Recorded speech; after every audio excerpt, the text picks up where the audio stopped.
ہر روز خدا کے حضور ہاتھوں کو اٹھانا ہے، شفاعت کرنی ہے، تاکہ وہ زندگیاں، وہ جانیں، وہ روحیں جو خدا سے دور ہیں، جو بھٹکے ہیں، جو گمراہ ہیں، جو برگشتہ ہو چکے ہیں، وہ لوٹ آئیں اور خداوند کی بادشاہی کا حصہ بنے۔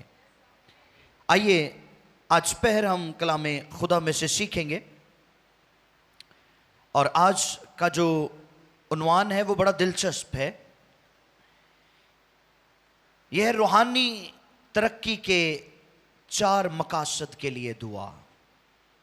سنیے پھر، روحانی ترقی کے 4 مقاصد کے لیے دعا۔ اور ہمارے یہاں مل بیٹھنے کی وجہ کیا ہے؟ آف کورس دعا۔ ہم یہاں دعا کے لیے جھکتے ہیں، اور آج ہم سیکھیں گے کہ خدا کے بندہ پالوس نے جو روحانی ترقی کے 4 مقاصد خدا کے حضور رکھے کلیسیا کے لیے اور ان کے لیے دعا کی، وہ کیا تھے؟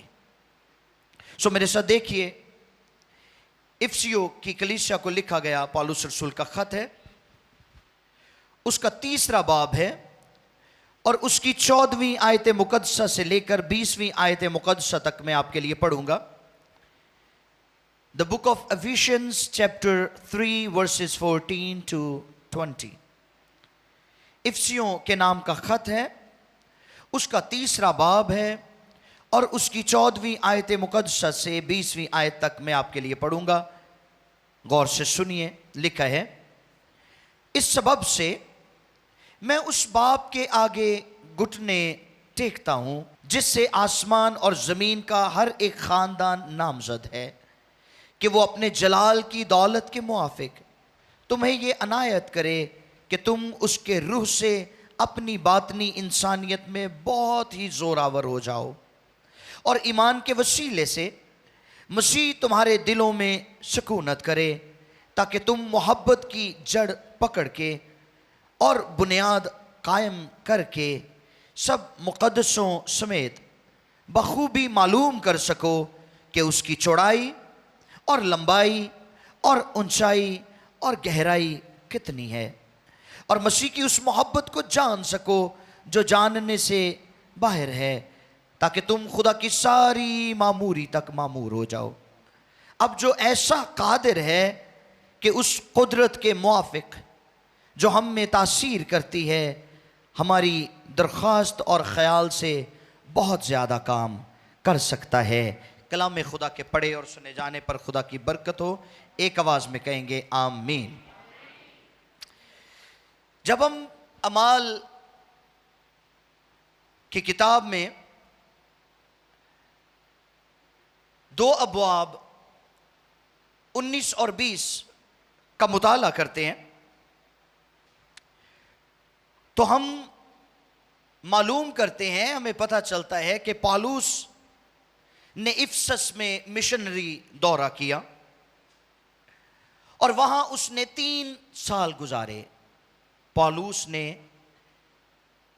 اعمال کی کتاب اس کے 19 اور 20ویں باب کے مطابق افسس میں مشنری دورہ کیا، اور وہاں 3 سال خدا کے بندہ نے گزارے، اور ان 3 سالوں میں پالوس کے وسیلہ سے وہاں ایک بڑی بیداری آئی، اور لوگوں نے خداوند یسوع کو نجات دہندہ بھی قبول کیا اور روح القدس بھی پایا، اور پالوس نے وہاں کلیسیا قائم کی، اور یہ وہی کلیسیا ہے جس کو افسس کی کلیسیا کہا جاتا ہے، اور یہ کلیسیا پالوس رسول نے قائم کی تھی افسس میں اپنے مشنری دورے کے درمیان، اور پالوس نے وہاں بہت سے شاگرد بنائے۔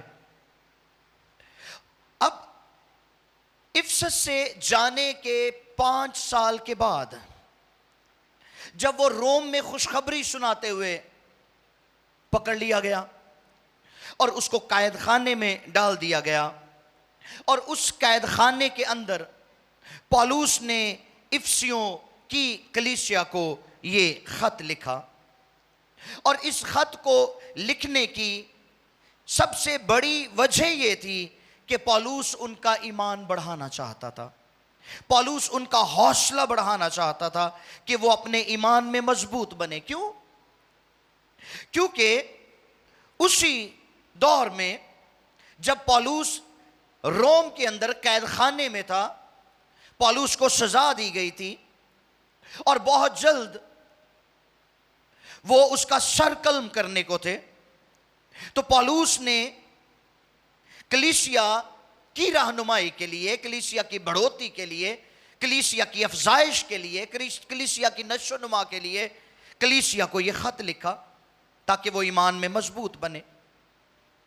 64 میم میں روم کے اندر ایک بڑی عزائے رسانی ہوئی، اور اس عزائے رسانی کی پیک ایسی تھی، اتنی سویر یہ عزائے رسانی تھی کہ نیرو بادشاہ جو حاکم وقت تھا، اس نے مسیحیوں کو بھوکے شیروں کے آگے ڈالا۔ مسیحیوں کو جو ابتدائی کلیسیا تھی ان کو آرے میں چروا دیا، ان کو مصلوب کر دیا، اور پھر مسیحی ایمانداروں کو ایسے مادوں میں لپیٹ دیا گیا جنہیں جلدی آگ لگ جائے، جیسا کہ رال کا ذکر ہوا ہے، موم اور تیل کا ذکر ہوا ہے۔ ان کے اوپر تیل ڈال دیا جاتا تھا اور تیل کو آگ جلدی پکڑتی ہے، موم کو آگ جلدی پکڑتی ہے، رال کو آگ جلدی پکڑتی ہے۔ چونکہ پولیتھین 1898 میں یہ ایجاد ہوا تھا، پولیتھین، اس لیے ان مسیحیوں کو جلانے کے لیے انہوں نے موم کا استعمال کیا، تیل کا استعمال کیا اور رال کا استعمال کیا۔ اور پھر یہ اتنا ظالم بادشاہ تھا کہ اس نے مسیحیوں کو کھمبوں کے ساتھ باندھ دیا، اور کھمبوں کے ساتھ باندھ کر اس نے ان کو آگ لگائی تاکہ رات کے وقت اس کے شاہی باغات میں وہ روشنی کا کام کریں۔ یہ ظلم کی انتہا تھی، اور پولس افسیوں کے ایمانداروں کے لیے بہت فکر مند تھا خود بھی مشکل میں، تھا خود بھی اذیت میں، لیکن کلیسیا کے لیے فکر مند تھا۔ یہ ہے ایک حقیقی باپ کی تصویر کشی، ہیلیلویا، جو خود دکھ سہ لیتا ہے لیکن ہمیشہ اپنے خاندان کی، اپنے بچوں کی فکر میں لگا رہتا ہے۔ یہ ہے ایک ٹرو حقیقی پاسبان، اور یہ وہ پاسبان ہے جب اس نے دیکھا کہ مسیح بٹ چکا ہے اور سب اپنی اپنی پرموشن میں لگے ہوئے ہیں، تو بے اختیار چلا اٹھا اور کہتا سب اپنی اپنی باتوں کی فکر میں ہے، نہ کہ مسیح یسوع کی، رائٹ؟ سو اس کے اندر ایک حقیقی فکر مندی تھی خدا کے کام کی اور مسیحیوں کے ایمان کی، اور اس نے اس فکر مندی میں کہ مسیحی ہر طرح کے حالات میں ثابت قدم رہیں، ایمان کو محفوظ رکھیں، اس نے یہ خط لکھا۔ اور اس خط میں پولس رسول نے کلیسیا کے لیے 2 دعائیں کی ہیں۔ پہلی دعا پولس نے اسی خط کے پہلے باب کی 15ویں آیت سے لے کر 19ویں آیت میں کی ہے۔ پہلی دعا پہلے باب کی 15ویں آیت سے لے کر 19ویں آیت تک، اور دوسری دعا پولس نے اس تیسرے باب کی 14ویں آیت سے لے کر 20ویں آیت تک پڑھی ہے، جس کو ہم نے مرکزی حوالے کے طور پر پڑھا ہے۔ اور یہ دعا کرنے کا مقصد کیا تھا پولس کا؟ کہ ایمانداروں کی روحانی ترقی ہو سکے، اور ایمانداروں کی روحانی ترقی کے لیے 4 مقاصد کو مد نظر رکھتے ہوئے پولس نے اس کو رقم کیا، اس کو قلم بند کیا۔ اور یہ 4 مقاصد کیا تھے؟ سنیے۔ پہلا مقصد باطنی انسانیت میں زوراور ہونا، ہیلیلویا۔ پہلا مقصد کیا تھا؟ باطنی انسانیت میں زور۔ اگر آپ اس کو شارٹ فارم میں لینا چاہتے ہیں تو آپ لکھ سکتے ہیں یا کہہ سکتے ہیں باطنی قوت۔ نمبر 2، دوسرا مقصد کیا تھا اس دعا کا؟ مسیح دلوں میں سکونت کرے، ہیلیلویا۔ تیسرا مقصد کیا تھا اس کا؟ مسیح کی محبت کا ادراک حاصل ہو، مسیح کی محبت کو جانا جائے. اور آگے پالوس نے کہا ہے وہ جاننے سے باہر ہے، سمجھنے سے باہر ہے. رائٹ. اس کا جو تیسرا مقصد تھا وہ یہ ہے کہ خدا کی ساری معموری تک معمور ہونا. چوتھا مقصد کیا ہے؟ خدا کی ساری معموری تک. یہ 4 مقصد تھے پالوس کے، جس کے باعث اس نے اس دعا کو قلم بند کیا کلیسیا کے لیے، کلیسیا کی نشو و نما کے لیے، کلیسیا کی بڑھوتی کے لیے. نمبر 1 باطنی انسانیت میں زوراور ہونا. نمبر 2 مسیح دلوں میں سکونت کرے. نمبر 3 مسیح کی محبت کا ادراک. نمبر 4 خدا کی ساری معموری تک معمور ہونا. اور اب جب پالوس نے اپنی دعا کا آغاز کیا ہے، جب اس نے اوپن کیا ہے اپنی پریئر کو، تو اپنی اس دعا کے آغاز میں اس نے طریقہ دعا بتایا ہے اپنا، کہ اس کا دعا کا طریقہ کیا ہے. اور کیا کہتے ہیں پالوس؟ کہتے ہیں اس سبب سے میں اس باپ کے آگے گھٹنے ٹیکتا ہوں. ہیلیلویا. کس سبب سے؟ کلیسیا کی نشو و نما کے لیے، کلیسیا کی شفاعت کے لیے، کلیسیا کی فکر مندی میں، تاکہ کلیسیا روحانی طور پر گرو کرے، کلیسیا باطنی طور پر بھی مضبوط ہو اور ظاہری طور پر بھی مضبوط ہو، اندر سے بھی مضبوط ہو، باہر سے بھی مضبوط ہو. اس لیے پالوس کہتے ہیں میں نے گھٹنوں کے بل یہ دعا کی ہے، میں گھٹنوں کے بل دعا کرتا ہوں. یہ طریقہ دعا ہے پالوس کا. گھٹنوں کے بل دعا کرنا ایک خوبصورت طریقہ دعا ہے. ہیلیلویا. اور مقدس کلام میں ہمیں بہت ساری ایسی مثالیں ملتی ہیں کہ خدا کے خادم گھٹنوں کے بل دعا کیا کرتے تھے، جس میں سلیمان بن داؤد، پہلا سلاطین 8ویں باب کی 54 آیت لکھا ہے، اس نے خدا کے مذبح کے سامنے گھٹنے ٹیک کر اپنے ہاتھ آسمان کی طرف پھیلا کر دعا کی. نمبر 2 عزرا کاہن، عزرا 9واں باب اور اس کی 5ویں آیت، اس نے گھٹنوں پر گر کر خدا کی طرف اپنے ہاتھ پھیلائے اور دعا کی. نمبر 3 دانیل 6واں باب اور اس کی 10ویں آیت میں لکھا ہے، اس نے گھٹنے ٹیک کر خدا کے حضور دعا کی.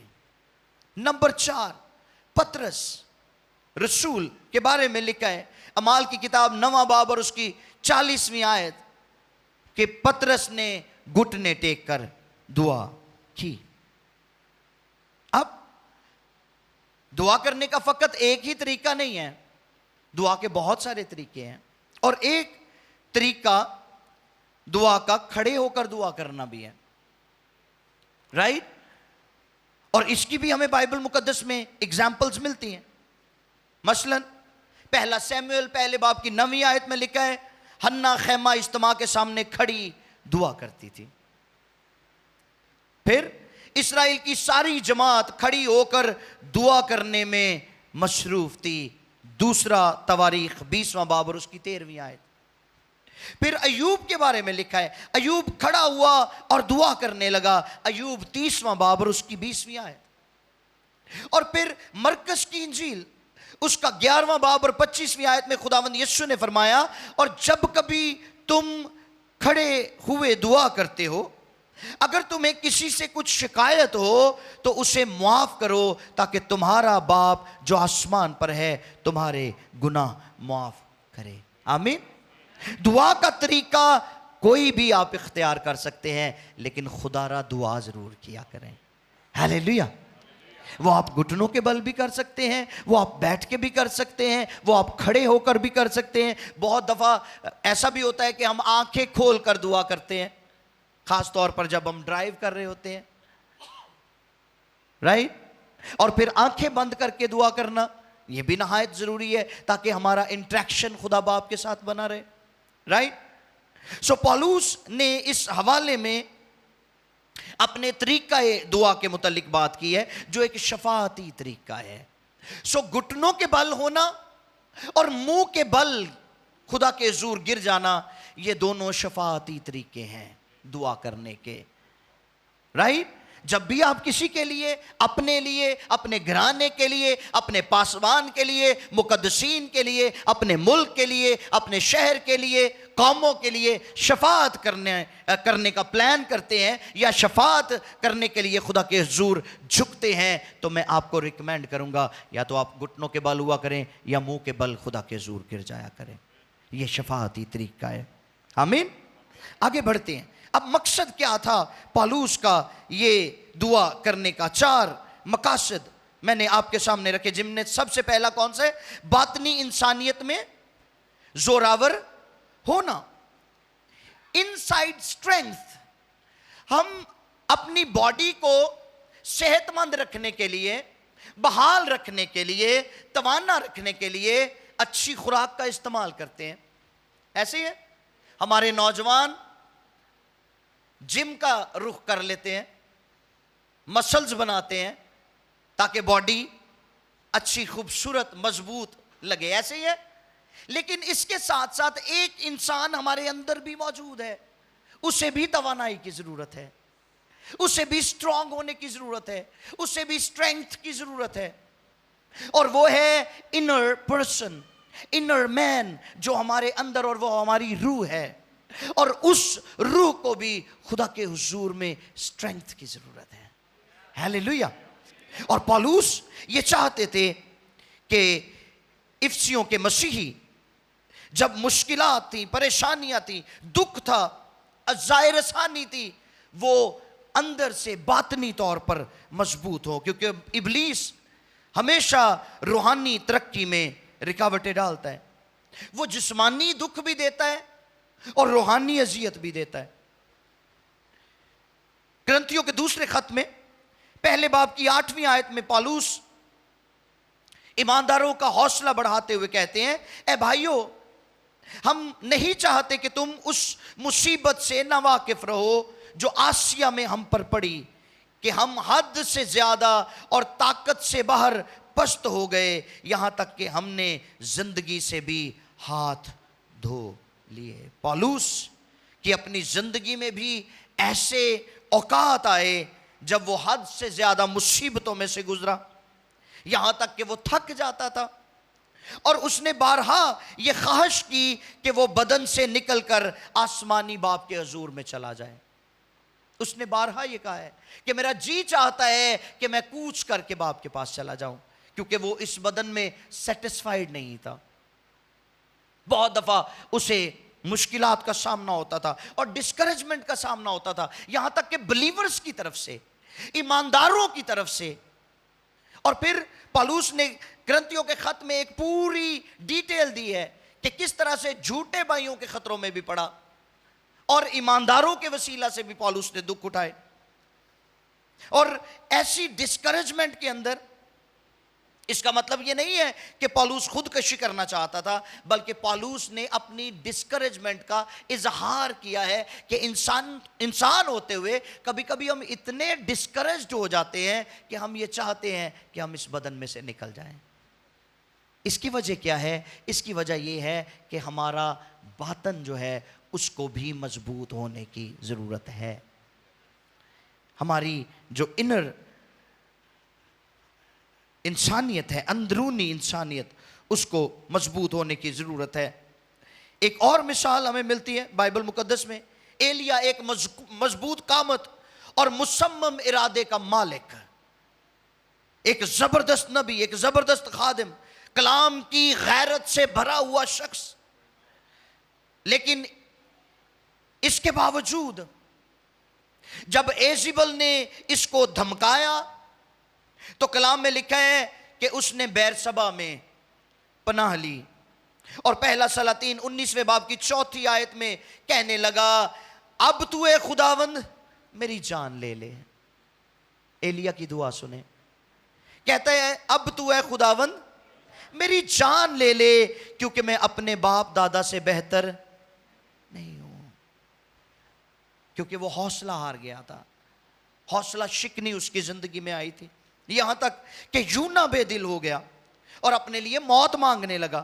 یونا 4 باب اور اس کی 3 آیت لکھا ہے، اب اے خداوند میں تیری منت کرتا ہوں کہ میری جان لے لے، کیونکہ میرے اس جینے سے مر جانا بہتر ہے۔ کیوں؟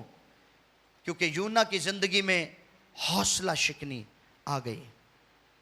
پھر زبور نویس بھی اس دوراہے پر کھڑا ہو گیا کہ زبور 42 کی 6 آیت میں کہتا ہے، اے میرے خدا، میری جان میرے اندر گری جاتی ہے۔ ڈسکریجمنٹ اتنی خوفناک اذیت ہے کہ عظیم انبیاء اور عظیم خدام بھی خدا کے حضور چلا اٹھے کہ ہم اس دنیا میں نہیں رہنا چاہتے۔ ڈسکریجمنٹ اتنی خطرناک ہے، وہ آپ کے ورک پلیس پر ہو، وہ آپ کے خاندان میں ہو، بیوی کی طرف سے ہو یا شوہر کی طرف سے ہو، یا بچوں کی طرف سے ہو، یا پیرنٹس کی طرف سے ہو، یا آپ کے پاسبان کی طرف سے ہو، یا آپ کی کلیسیا کی طرف سے ہو، یا آپ کے حکمرانوں کی طرف سے ہو، یا رایا کی طرف سے ہو، آپ کے کولیگز کی طرف سے ہو، آپ کے بہن بھائیوں کی طرف سے ہو، آپ کے دوستوں کی طرف سے ہو، یہ کسی بھی طرف سے کیوں نہ ہو، یہ ڈینجرس ہے، یہ ڈینجرس ہے۔ اور جو شخص ڈسکریج ہوتا ہے وہ اپنے اندر ہی اندر گرتا جاتا ہے، اس کی کڑن اس کو اندر ہی اندر کھاتی ہے۔ سن رہے میری بات؟ ہو سکتا ہے بہت سارے بہن بھائی جو آن لائن دیکھ رہے ہیں، میں نہیں جانتا آپ میں سے کتنے ڈسکریجمنٹ کا شکار ہیں، جو یہاں پر موجود ہے آپ میں سے کتنے ڈسکریجمنٹ کا شکار ہیں۔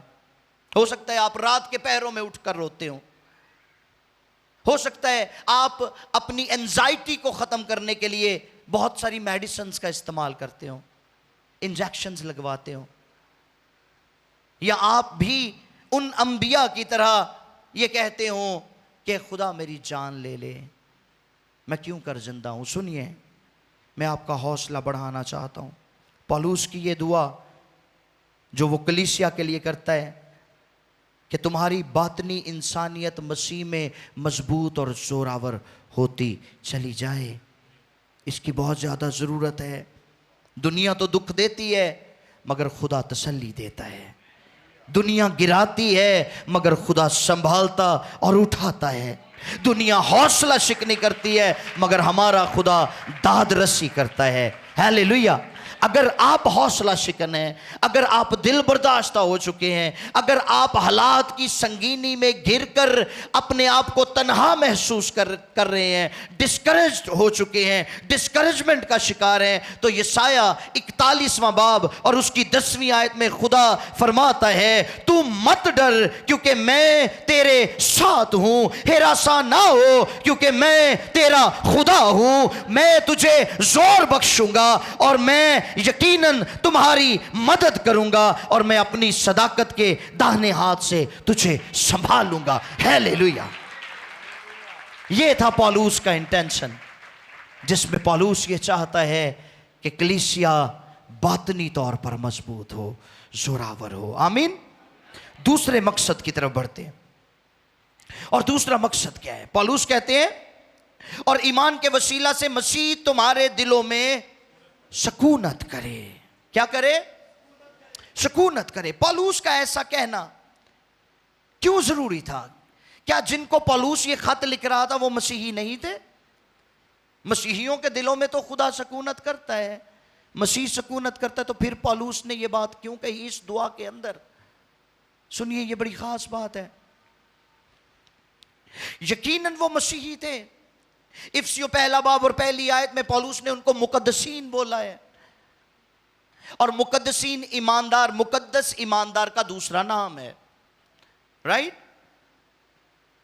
وہ مقدسین تھے، وہ ایماندار تھے، اور پولس ان کو نصیحت کرتے ہوئے یہ خاص لفظ استعمال کرتا ہے سکونت کا، کہ مسیح تمہارے دلوں میں سکونت کرے۔ اور سکونت کے لیے جو یونانی زبان کا لفظ ہے وہ ہے کاتوئیکیو، کاتوئیکیو، جس کا مطلب ہے حکمرانی کرنا۔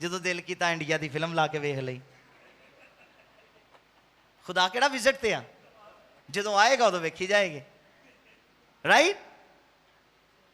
ਜਦੋਂ ਖੁਦਾ ਵਿਜ਼ਿਟ ਨਹੀਂ ਕਰਨ ਡਿਆ ਉਦੋਂ ਗਜ਼ਲ ਵੀ ਸੁਣ ਲਈ, ਵਿੱਚ ਵਿੱਚ ਸਿਗਰਟ ਦਾ ਵੀ ਹਿਸਾਬ ਕਿਤਾਬ ਲਾ ਲਿਆ। ਹਾਂਜੀ,